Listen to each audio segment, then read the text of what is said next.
The nature of patriotism is, or rather ought to be, a very hot topic of discussion nowadays.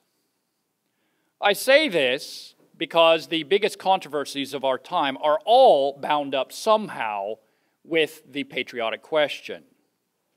Some of them are bound up very tightly indeed.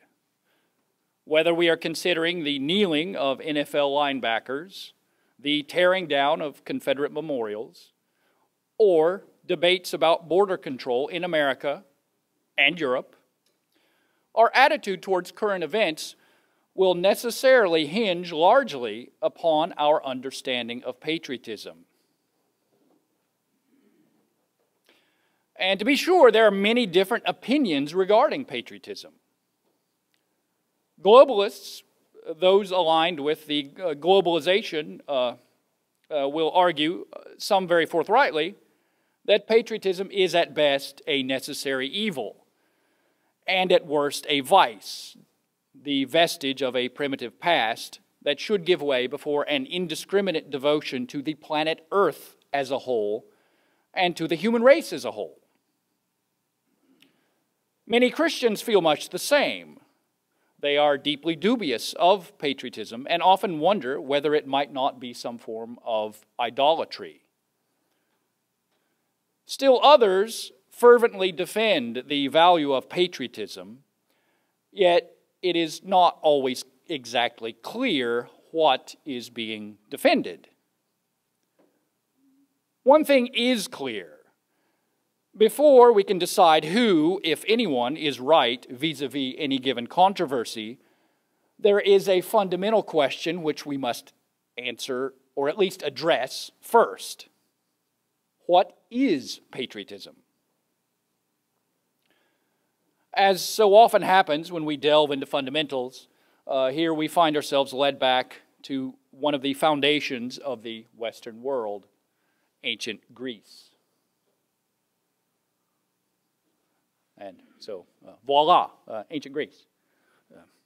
Or rather, what we see here is a recreation of an ancient memorial in honor of the 300 Spartans, made famous by fighting to the last man to defend the pass at Thermopylae from the Persian army.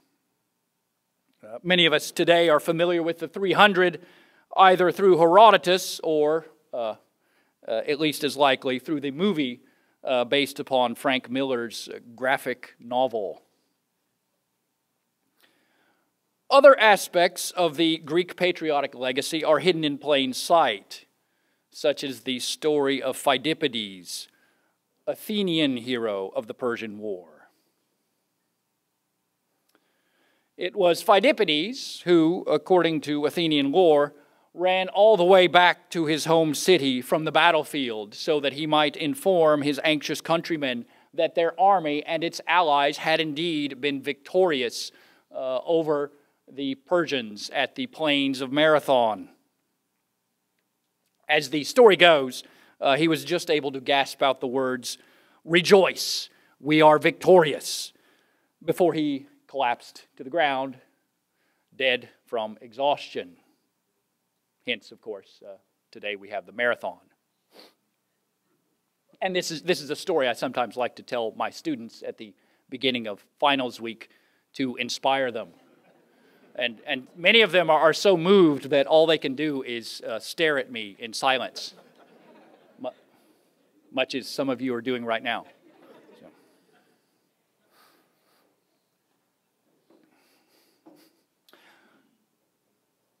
Of course, nowadays, when Athens is remembered at all, it is not as a bastion of patriotic devotion, but as a hotbed of cutting-edge avant-garde thought. The ancient Greek equivalent, perhaps, of Berkeley. By the same token, modern academics are wont to treat Socrates, the Athenian godfather of philosophy, as if it were obvious that he was, quite simply, a cosmopolitan, a liberal skeptic, a man without a country, rather like the typical modern academic himself, by a curious coincidence. Yet an argument can and has been made that there was also a patriotic side to the great philosopher. True, Socrates criticized his native Athens and seems to have had great respect for Egyptians, Spartans, and even the enemies of Greece, the Persians. Before making hasty judgments about Socrates, however, we should first recognize that neither constructive criticism of one's own community nor the ability to admit the virtues of foreigners excludes someone from the category of patriot. We must also remember that as a soldier, Socrates served bravely and well on behalf of Athens during the dreadful Peloponnesian Wars, and that he chose to die rather than suffer exile from his beloved home city. In his consideration of Socrates, Professor Patrick Deneen of Notre Dame asserts forcefully and, in my opinion, persuasively, that there is an entwinement of patriotism and philosophy. And Deneen goes on to suggest that Socrates himself was a patriot, one who treasured his cultural inheritance and traditions, knew intimately the stories and histories of his homeland, and saw these as fundamentally constitutive of his identity. And so I point out that here we have one of a number of possible definitions of patriot and, by extension, of patriotism.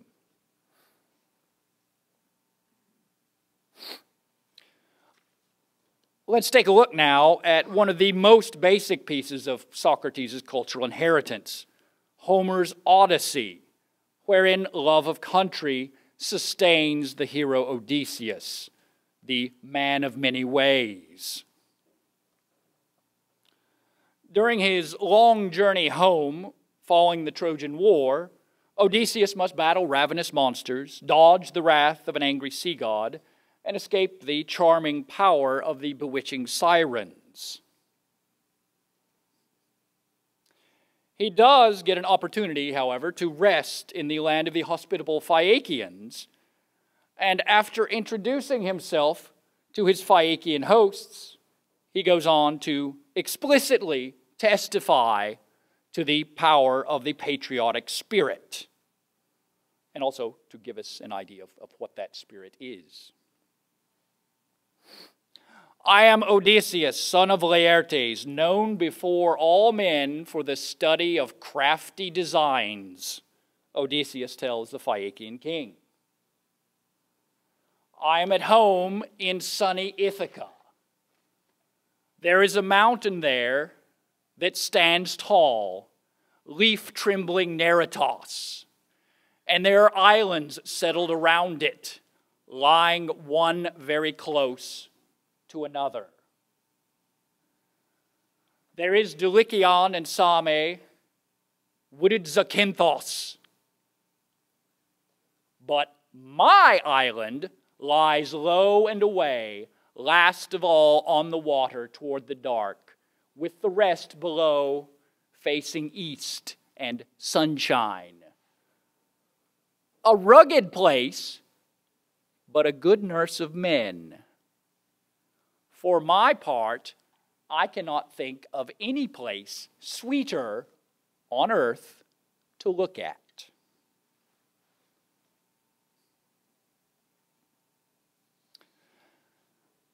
Odysseus goes on to explain why he declined the immortality offered him by the beautiful nymph Calypso, and also why he declined to stay with the radiant enchantress Circe. For in truth, Calypso, shining among divinities, kept me with her in her hollow caverns, desiring me for her husband. And so likewise, Aiaian Circe the guileful detained me beside her in her halls, desiring me for her husband. But never could she persuade the heart within me. So it is that nothing is more sweet in the end than country and parents ever, even when far away one lives in a fertile place, when it is in alien country, far from his parents.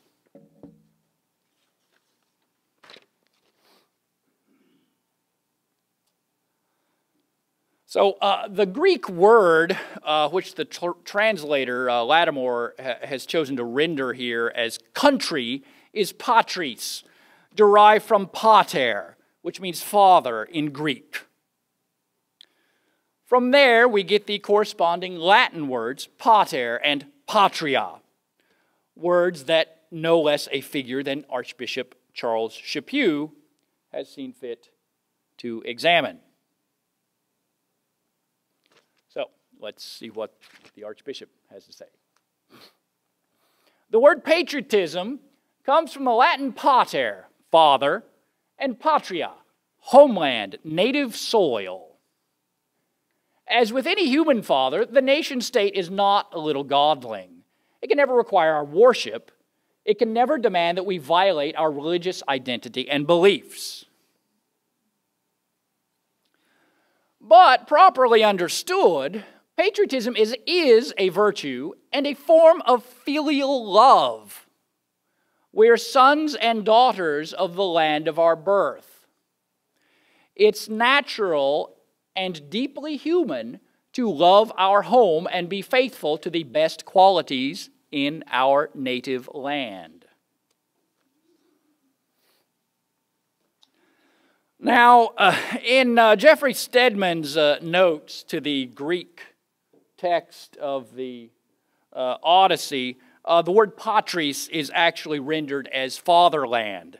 And even with my extremely limited knowledge of Greek, I'm pretty sure that that is the strictest translation. Pater, father, patris, or in the Latin patria, fatherland. But of course, the Archbishop's rendering does have, admittedly, the advantage of conveying the general idea without the need to provide the hypersensitive and historically shallow with either a trigger warning or smelling salts. Still, I do feel the need to point this out because patria connotes something that I don't want to be lost here, which is the land of one's forefathers. That is, wherever the bones of a man's forefathers rest, there, as a general rule at least, lies his patria.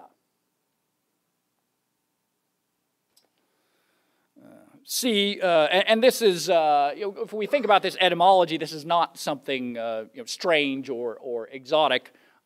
This appears again and again, this concept of patria appears again and again throughout Western civilization, including even in its relatively new American branch. We can see, for instance, the line, "Land where my fathers died," from the song, "My Country 'Tis of Thee." In any event, one point by Archbishop Chaput really does need to be emphasized here, I think, which is that patriotism comes from patria. No patria, no patriotism. If you reject the notion of patria, then, by definition, you cannot be a patriot. And that's not a value judgment, that's an argument from definition.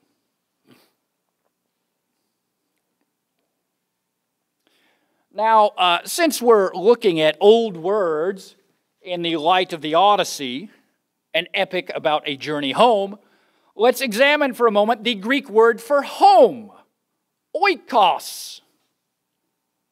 And I'm not talking about the yogurt, which some of you might. It is from oikos that we get, among other things, the word economy. Oikos, home, nomos, law or rule. When Aristotle and other Greek thinkers talked about oikonomia, They weren't talking about gross national product, but rather the principles which make for flourishing homes. Perhaps the most concise way of expressing the key point here is to say that in Greek, the term home economics is a redundancy. Home economics? What other kind of economics could there be? To the traditional mind, the classical mind then, the function of the economy is not to maximize production and consumption, much less to slide the decimal place further to the right in somebody's Manhattan bank account. Rather, the function, the end, the purpose of economics, its telos, is to promote the strength of one's home, family, and community. Now, this you may or may not agree, but I take it as evident that the Wall Street Journal does not agree with Aristotle about the meaning of economics any more than the New York Times agrees with Homer about attachment to one's native land. Indeed, regardless of party affiliation, most well-placed journalists, educators, and public officials tend to regard the absence of attachment to any particular place or people as a mark of a more highly evolved moral consciousness, the sign that one is an enlightened citizen of the world. On the margins, however, there are scholars who firmly and unequivocally dissent from this view, who still side with Homer and Aristotle. The English philosopher Roger Scruton, for instance, has coined the term oikophobia to describe the absence of loyalty to a particular place, community, and culture, and makes pretty clear that he regards oikophobia as a spiritual pathology rampant among modern men. And of course, oikophobia, oikos, home, phobia, fear or loathing. As Scruton describes it, oikophobia is the repudiation of home. It is the turning away from the claims and attachments that identify an inherited first-person plural. So first-person plural, we, and then inherited means you don't necessarily get to choose. It's inherited, it's passed down to you. You didn't necessarily earn it either. Oikophobes, concludes Scruton, do not feel at home in any city since they are aliens in all.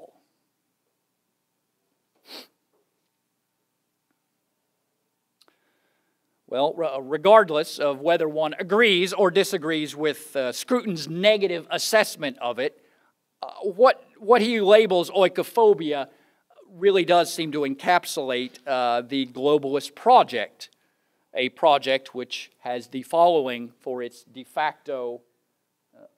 I'm sorry, I skipped that. So, that's just and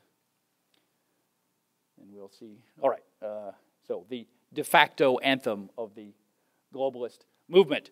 And before we came here, I tried to arrange for a karaoke machine to be brought in. Because, as some of you may know, Steve Jacobs is an excellent singer, and I kept texting him again and again, and he never answered me, but I think there's some sort of technical, the text didn't go through, I guess. So I'll just read this for you. Imagine there's no heaven. It's easy if you try. No hell below us, above us only sky. Imagine all the people living for today. Imagine there's no countries. It isn't hard to do. Nothing to kill or die for. And no religion too.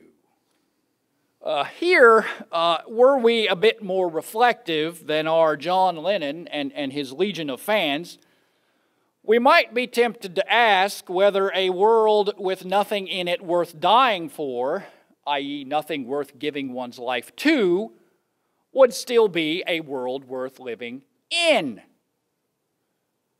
We might also remark upon the irony of a messianic song wherein the most preachy evangelical sentimentality is used to attack religion. At the moment, what is of greatest interest, however, is the obvious connection being made between country and faith. Mr. Lenin has done us all a great service by highlighting a link which many American Christians, including even some of those who self-identify as traditional, don't really notice. As we are being hosted by St. Michael's Orthodox Parish, not that you could really tell, but as we are being hosted by St. Michael's here, I feel it behooves us to recall the words of the great Russian Orthodox writer Fyodor Dostoevsky. The man who has no country has no God either.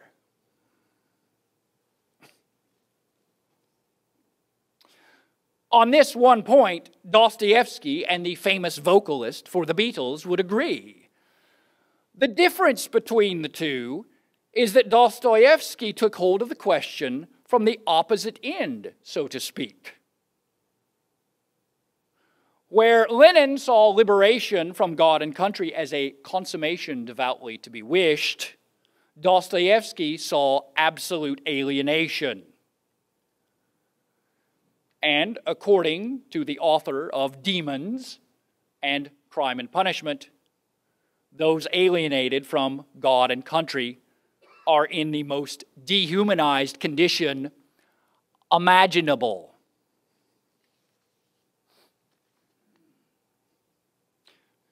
Of course, Dostoevsky notwithstanding, for my part, I was hardly surprised to learn recently that a Catholic parish in Belgium has gone so far as to incorporate Lenin's famous song into its rite of confirmation. Throughout Christian circles, it is more or less taken for granted that the gospel has at the very least marginalized the concept of patria, or perhaps even rendered it obsolete. Many Christians feel that a disregard for national borders and national identity is justified or even commanded by Scripture, with St. Paul's remark that there is neither Jew nor Greek, since you are all one in Christ Jesus, being a typical go-to passage. St. Paul says we are all one, and so does John Lennon. So it's unanimous. So what's the problem? Well, it seems to me there are at least two. First of all, and most obviously, this passage clearly only characterizes unity among Christians. So it's not referring to Jews who have not accepted Christ as the Messiah, and it is not referring to Greeks who still throw cupfuls of wine into the sea as offerings to Poseidon. It's referring to people who have come into the church, who have become Christians. Secondly, and maybe even more importantly, there's the question of how we understand unity. By one, do we refer to the organic wholeness we find in living creatures or living entities? The oneness of a tree, for instance, or of a family, wherein different parts and characters in different places with different functions are all brought into harmony. Or are we referring to the unity we see in a point singularity? Or perhaps the featureless unity of a blank screen from which all pattern and form and differentiation has been purged. So this is a kind of unity. There is nothing here to kill or die for. There isn't.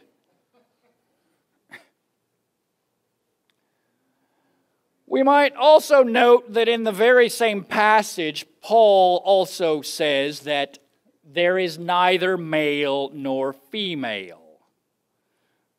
So if we read this passage to mean that the Apostle Paul categorically opposes distinctions between countries, cultures, peoples, and nationalities, logically he must also oppose making distinctions between the sexes. There is neither male nor female.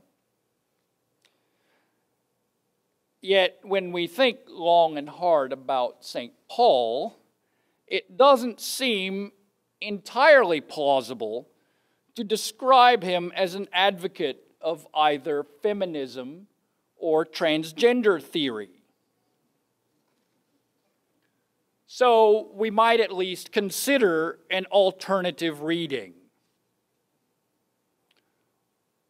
One possibility is that Paul is saying that there is a profound, transcendent spiritual unity which runs even deeper than the admittedly important distinctions of nationality and sex. If this alternative reading is correct, then Paul is not saying that we must abolish local attachments and national boundaries any more than he is saying that men have an inalienable right to use the ladies' restroom.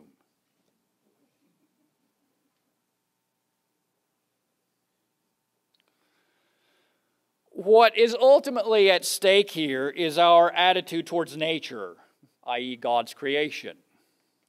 If patriotism is natural to man, a feature rather than a bug to be ironed out, then Catholics, at least, are obliged to apply St. Thomas Aquinas' principle, gratia non tollat naturam sed perficiat. Grace does not eliminate nature, but rather perfects it. As it happens, Aquinas' own thoughts about devotion to country are fairly explicit. Man is debtor chiefly to his parents and his country after God. Wherefore, just as it belongs to religion to give worship to God, so does it belong to piety, in the second place, to give worship to one's parents and one's country. The worship due to our parents includes the worship given to all our kindred, since our kinsfolk are those who descend from the same parents, according to the philosopher Aristotle. The worship given to our country includes homage to all our fellow citizens and to all the friends of our country. Hopefully, most of us realize that when he speaks of giving worship to one's parents, Aquinas does not mean the same worship, adoration, which is due only to God.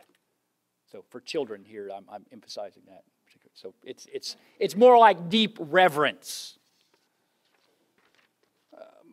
Moving past that possible source of confusion, what is especially interesting here is how closely nestled together we see the notions of country, parents, and kinsfolk.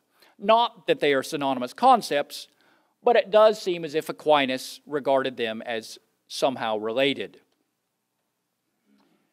And I might also point out here that we often talk about family values. Today, when we refer to family values, we often just think of the nuclear family. But until fairly recently, within a generation or so, when people referred to their family, they were not referring to just a mother, father, and the children, but grandparents, aunts, and uncles, and cousins, and so forth.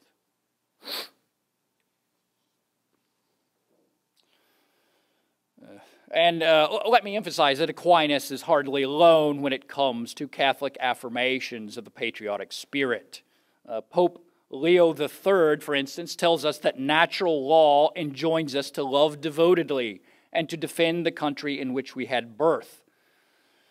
While St. Pius X, in addressing a deputation of French pilgrims, commended the bonds of blood, along with the affections and traditions which attach Frenchmen to the, quote, common land which has been your cradle. So, Now, just to make clear that these endorsements of patriotism were not swept away by the mysterious spirit of Vatican II, let me present some remarks from Memory and Identity, the final book of the recently canonized Pope John Paul II. If we ask where patriotism appears in the Decalogue, the reply comes without hesitation. It is covered by the fourth commandment, which obliges us to honor our father and mother. And here, just briefly, I'd like to point out, again, he doesn't, notice that he doesn't talk about political systems. In America, there's very often a tendency to say that patriotism is about democracy or freedom or something like that. Well, that may be fine, but that would be a different word. Historically, patriotism is more like what St. John Paul II is talking about here.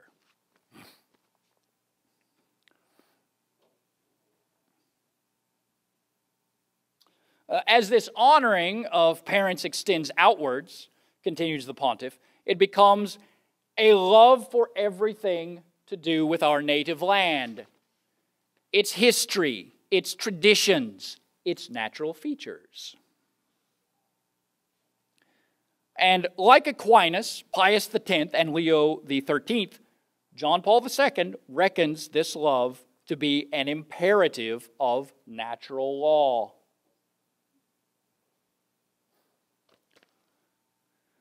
Catholic social doctrine speaks of natural societies, indicating that both the family and the nation have a particular bond with human nature, which has a social dimension. Every society's formation takes place in and through the family. Of this, there can be no doubt. Yet something similar could also be said about the nation.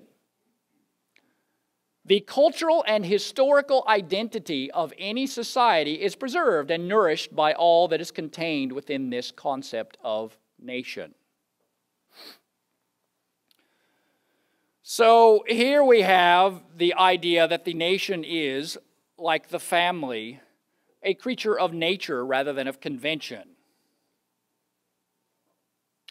The importance of this claim that patriotism is tied to human nature cannot be overemphasized, because it suggests that the attack on the family is but a logical continuation of the attack on nationality. That both assaults are but different expressions of the same original error, hyper-individualism, the liberal rejection of human nature, which is social. To put it another way, those who complain that it is unnatural for a man to take hormone treatments so that he can pass for a woman should perhaps ask themselves if it is not likewise perverse for that man to welcome the prospect of his hometown being transformed beyond recognition into alien country, to borrow Homer's expression.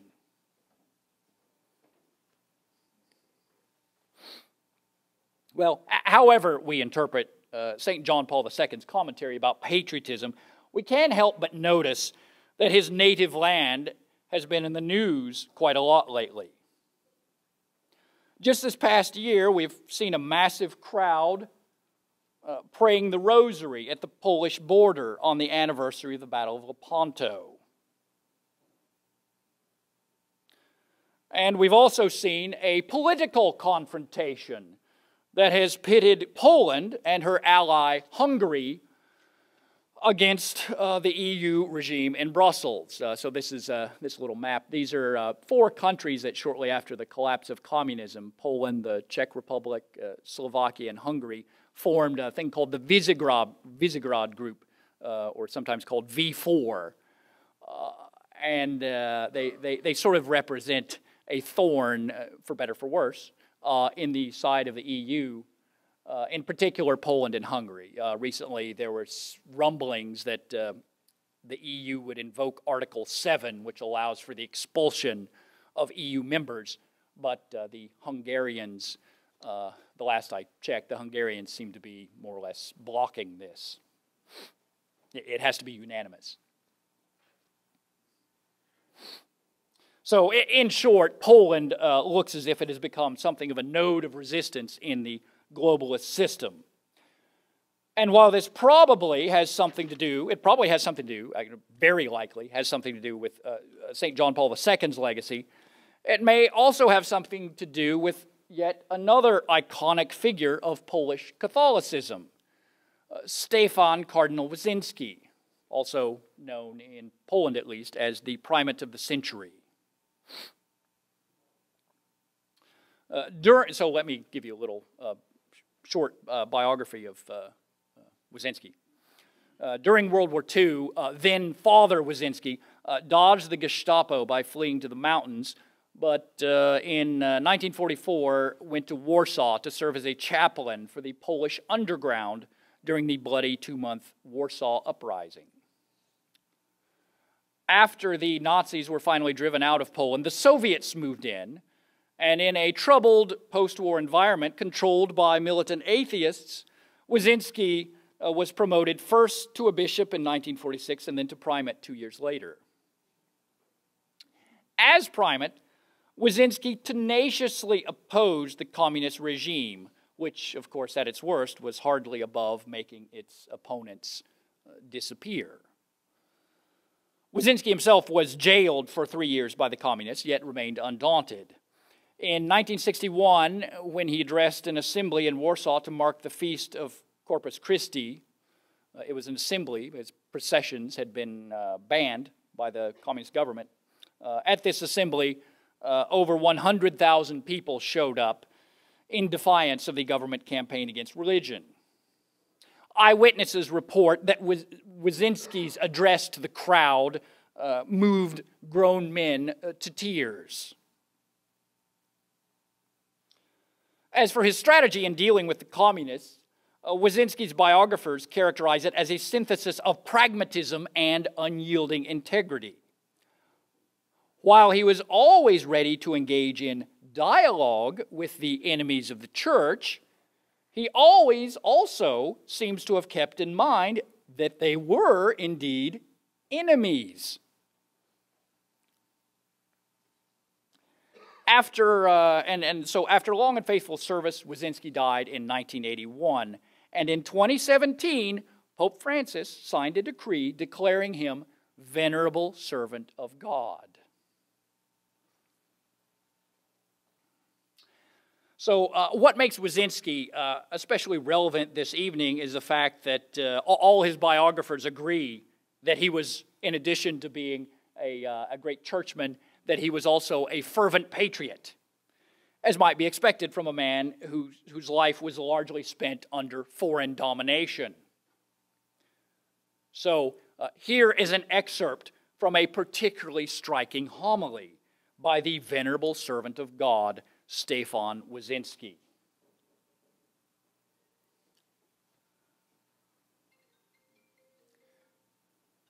And so if anybody is involved with a printing company, I'm thinking if I ever get an office, I think I might have this made into a poster. There's more. Do not look to the wider world, says Wyszynski. We should not wish to feed the world. We should not wish to save all mankind. We should wish to help our brothers, to feed Polish children, to serve them here, and to do our duty rather than succumb to the temptation to save the world at the cost of our own fatherland. And in the same homily, the cardinal goes on to relate the story of the first Polish king, Boleslaw Chrobry, who was invited to become a sort of VIP in the fashionable court of Emperor Otto III, but declined. The king remained in his country, says Wyszynski, because he was convinced that his duty was here. He was obligated to fortify his nation, and only upon completing this task could he begin to think about others. Unfortunately, in our times, the opposite seems to take place. We are asked to save the world at the expense of Poland.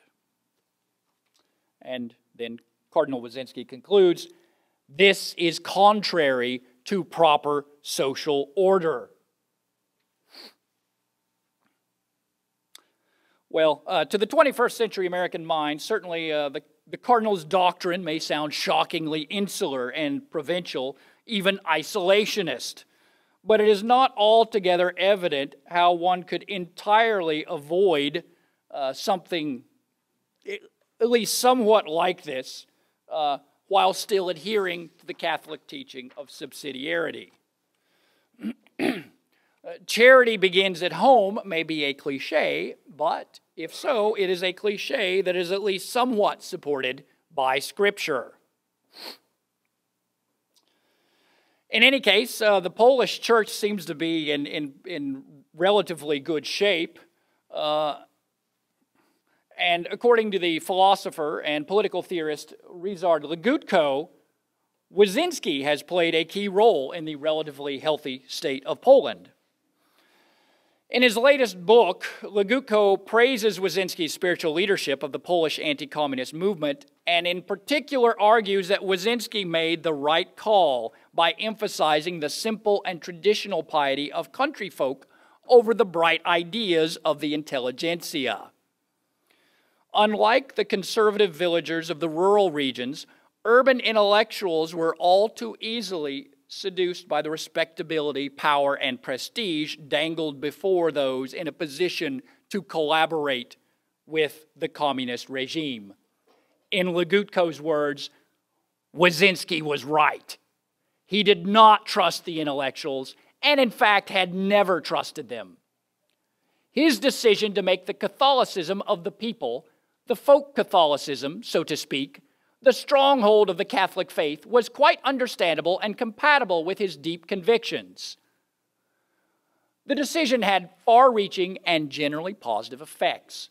By relying on rural religiosity, the Church managed to preserve a large area of social practices and religious traditions that was not accessible to the communist ideology.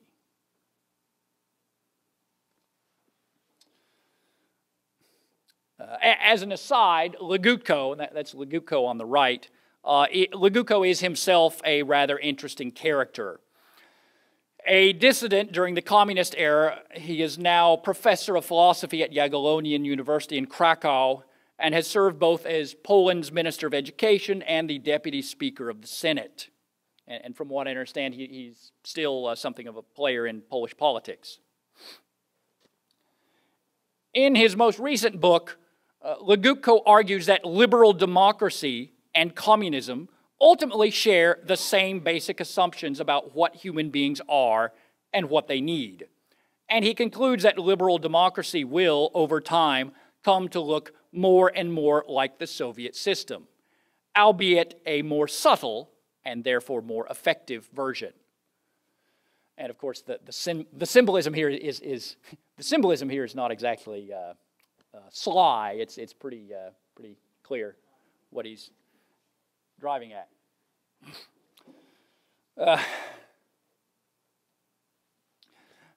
Legutko's thesis that communism and liberalism are cousins might well explain why this man is even today unfamiliar to so many American Catholics, even perhaps Polish American Catholics. Certainly, Witold Pilecki should be a profoundly embarrassing figure for the liberal, insofar as he does not merely not fit the liberal narrative of progressive heroes and right-wing villains, but rather shatters it. So let me give an abbreviated biography of Pilecki. A cavalry officer by training, Witold Pilecki's first taste of military service came with the Polish Bolshevik War of 1919-1920. Later, he would balance his military career with the running of his family estate and marriage to a fetching school teacher named Maria Ostrowska, by whom he had 2 children. During the ominous 1930s, Polanski's professional trajectory began to veer in the direction of espionage. And with the eruption of World War II and the dismemberment of Poland between Stalin and Hitler, Polanski began his work as a secret agent for the Armia Krajowa, the Polish Home Army. Disturbing reports about a German labor camp located in the westernmost edge of Poland led Polanski to propose to his superiors that he let himself be captured and incarcerated in the facility for the purpose of organizing resistance and establishing within the camp an intelligence network. Polanski's superiors agreed to the plan, and so under a false civilian cover, Polanski walked into an SS roundup of Poles and was delivered to Auschwitz. Polanski's activities within Auschwitz suggest a man possessing both an extraordinary constitution and nearly superhuman willpower, especially given that for part of his time there, he battled the illnesses that periodically swept through the inmate population. Illnesses both dangerous in themselves and insofar as the camp management was inclined to dispose of prisoners who betrayed signs of weakness. Although his foremost ambition of leading an Allied-supported camp-wide revolt would never come to pass, Polanski did ameliorate the condition of inmates where he could and sent reports to the outside world. And his organization, on occasion, even brought the war back to the enemy by means of clandestine actions. Members of Polanski's network assassinated some of the most brutal capos, camp supervisors, in the camp hospital, and also waged a form of biological warfare against SS personnel by cultivating swarms of typhoid-infected lice and then releasing them into the guard barracks. By 1943, Polanski finally realized that the Allies had no plans to support an Auschwitz uprising, and so along with 2 other men, he staged an escape via the camp's bakery. Dodging gunfire and evading pursuit, Polanski made his way across the countryside and hid with a parish priest in the town of Alvernia.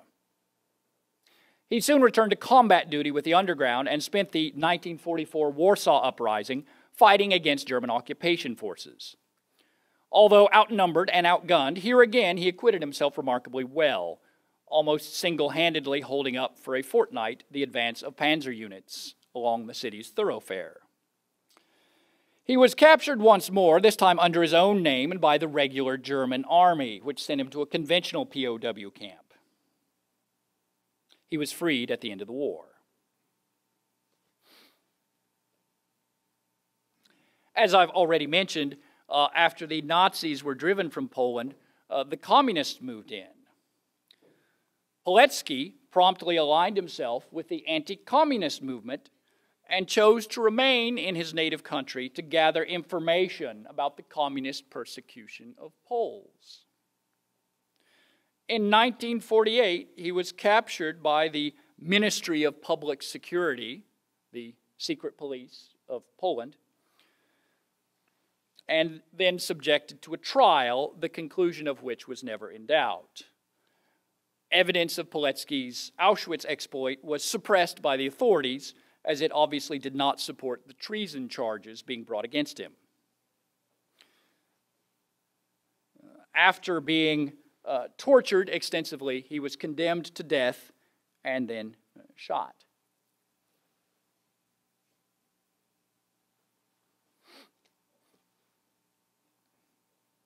So this is, again, the last I've checked, I don't think they actually know where his remains are, but this is a memorial to him. And this is a quote from his report from Auschwitz, where he reflects on there were some Poles who had some sort of feeble connection to Germany, maybe a German-sounding last name, who were actually offered the opportunity to declare themselves German and be let out of the camp. And these people said no, and they stayed in the camp, and they died. And so Polanski found this extremely powerful, and this is his reflection on the choice of these polls. So with Polanski's, when I see events coming from Poland, Polanski comes to mind. This question that he asks is sort of sheds an interesting light on events today. This is the Polish Independence Day March, which, as some of you may have heard, it was extremely disturbing to a lot of Western journalists. My secret theory is that they were really upset because they saw all these young people and none of them was looking at a smartphone. And that's really creepy.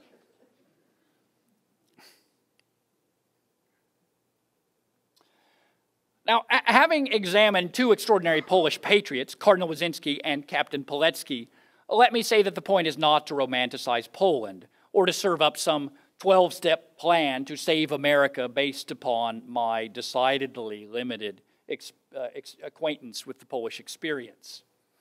Even if Poland were the ideal Catholic state, and it certainly is not, it might not be so easy to adapt Polish practices and attitudes to the United States.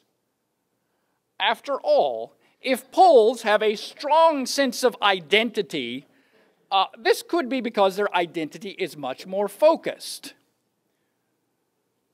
For a Polish patriot to intimately know and love his native land, its history, its traditions, its language, its natural features, he must hold his attention upon a territory of 120,000 square miles, significantly less than what one finds in the state of Montana. It seems to me that this is something to think about. When an American describes himself as a patriot, he is almost always speaking of his loyalty to America as a whole. Yet, loyalty to one's state and region would seem to be at least as natural as loyalty to an entity which occupies 3.8 million square miles of territory. If we are to take the old-fashioned approach to patriotism, then patriotism begins with our own local and regional commitments and then works its way outward. And so some numbers here. The United States is approximately 3.8 million square miles. The European Union, of all these nations, many of which can't stand each other, is about 1.7 million square miles. So that's yeah, but I am a math teacher. That's less than half. That's less than half. The EU is less than half the territory. And actually, even when we compare the population, the EU does have more population, but 508 million versus about 320-some million for the United States. But it's not that big a difference. And of course, the United States is also, just a little side note, is bigger than the Roman Empire at its greatest extent.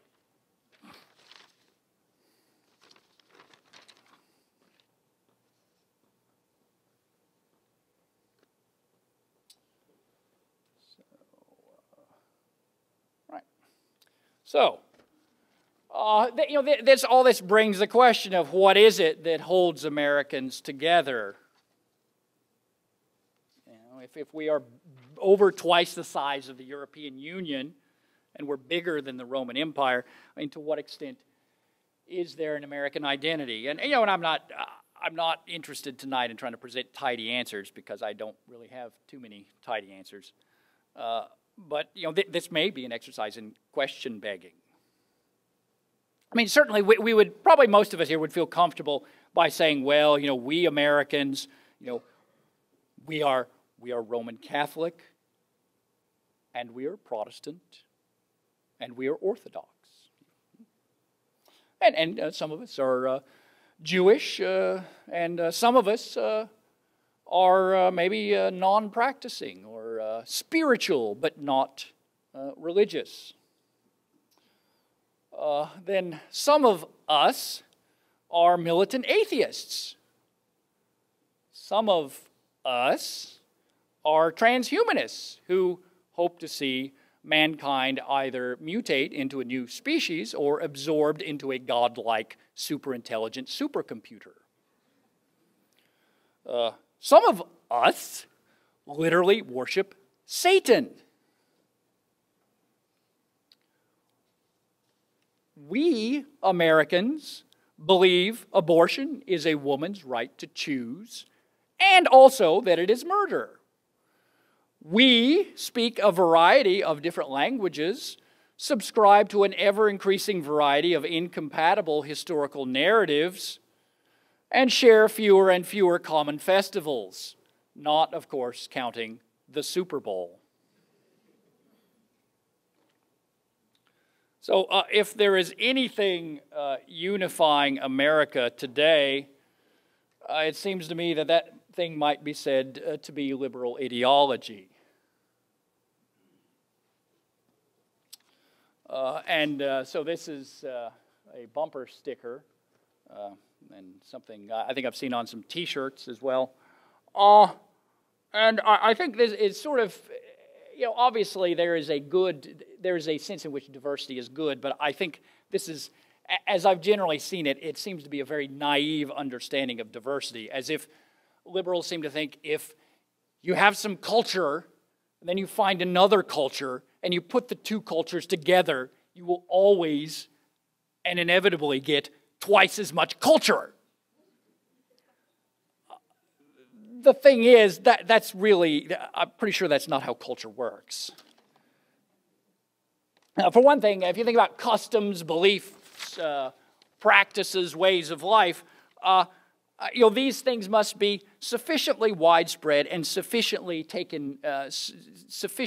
pervasive to be taken for granted. I mean, that's a way of thinking of it. Is culture? We often think of culture as a consumer product that you go out and buy. So I buy a ticket to the opera, and I've got some culture that I can stick in my pocket and walk around with. Again, that's not culture. You might think of it as culture is the kind of thing you can take for granted in a place. If I'm here in the United States, I come up to somebody, a friend, probably I can take for granted that we'll shake hands.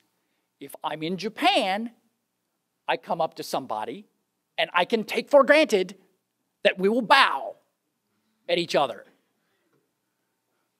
And this has, in certain areas, of course, there's this sort of odd, American military bases, for instance, there's this odd sort of dance that people do sometimes where they're sort of, shaking hands or bowing because everybody wants to try to figure out what everybody else is doing, and they don't know.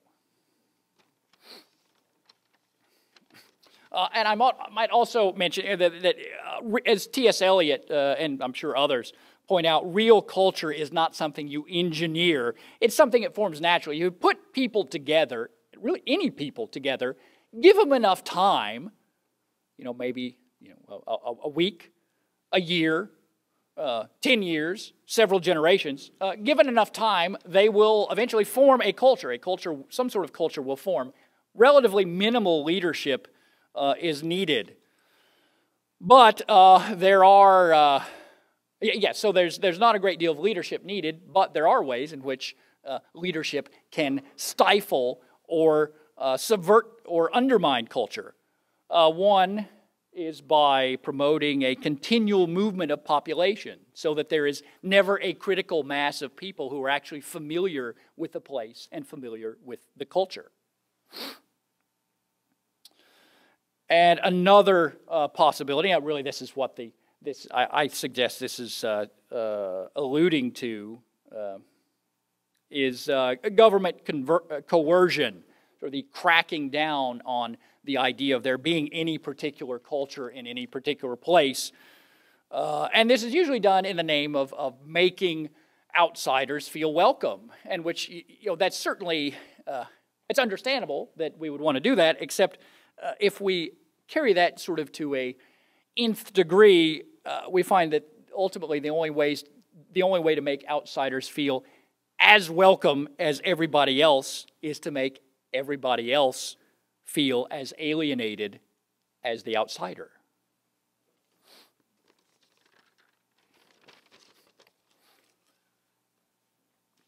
So we're almost done here. One last slide. So when I refer to liberal ideology, there's a lot of different ways of talking about it. I think one way of thinking about it is egalitarianism, which I would argue is the de facto state religion of the United States. Now, egalitarianism has a great deal of support from very many people from a variety of reasons. And some of them are actually laudable. I'll just mention briefly first the ones that are not so laudable. One, of course, is I think there's some people who actually don't give a hoot about equality or egalitarianism. They're really just playing politics and being cynical. If they were living in Germany in the 1930s, they would be goose-stepping along with everybody else. If they were living in the Soviet Union in the 50s, they would be hailing the great proletarian revolution. They live in 21st century America. They talk about equality. So that's one, you might say, not particularly laudable motive. And another would be envy.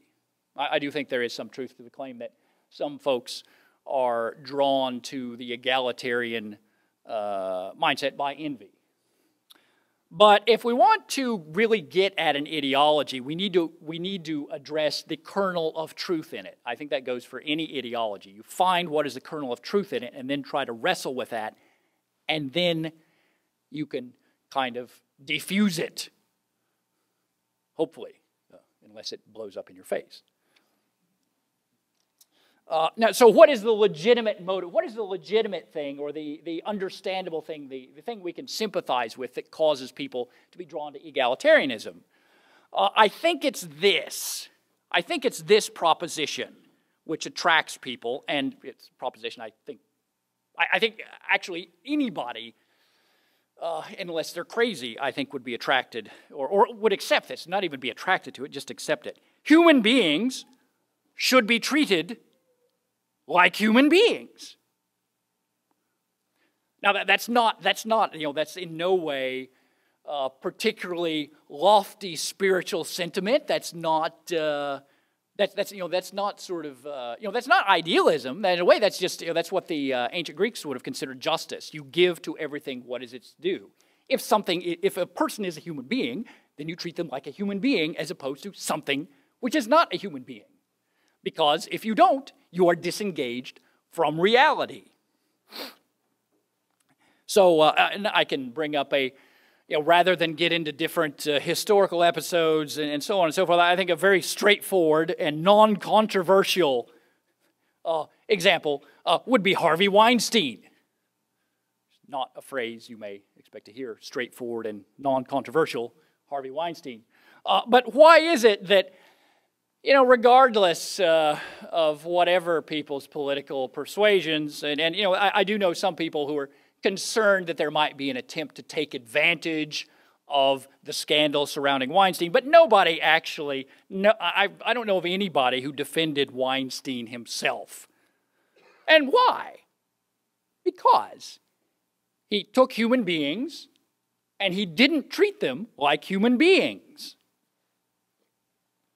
So, okay, we've got a warm consensus here. That's good.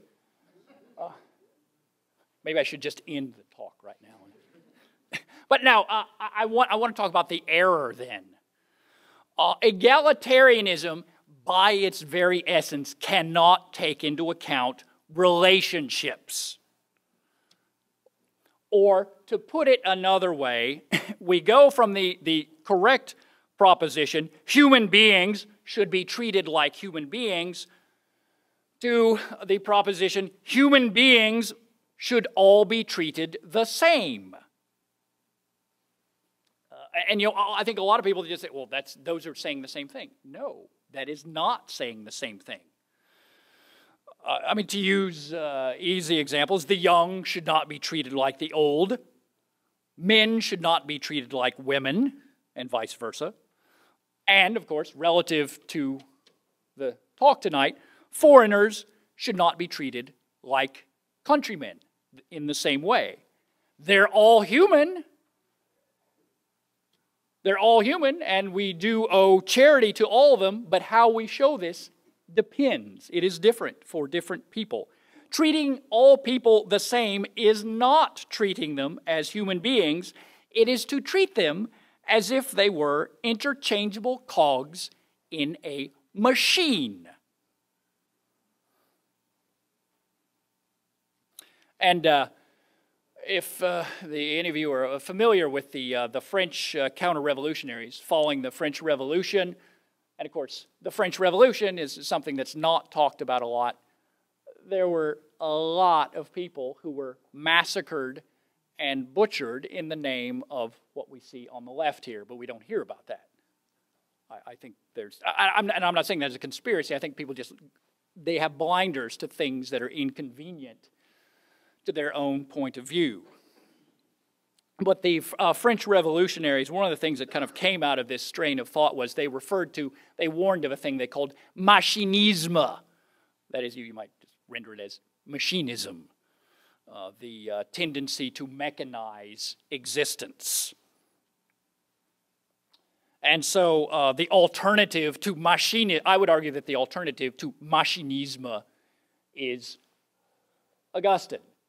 Thou teachest assiduously to whom honor is due, to whom love, to whom reverence, to whom fear, to whom comfort, to whom rebuke, to whom punishment, showing us that whilst not all things nor the same things are due to all, charity is due to all, and offense to none.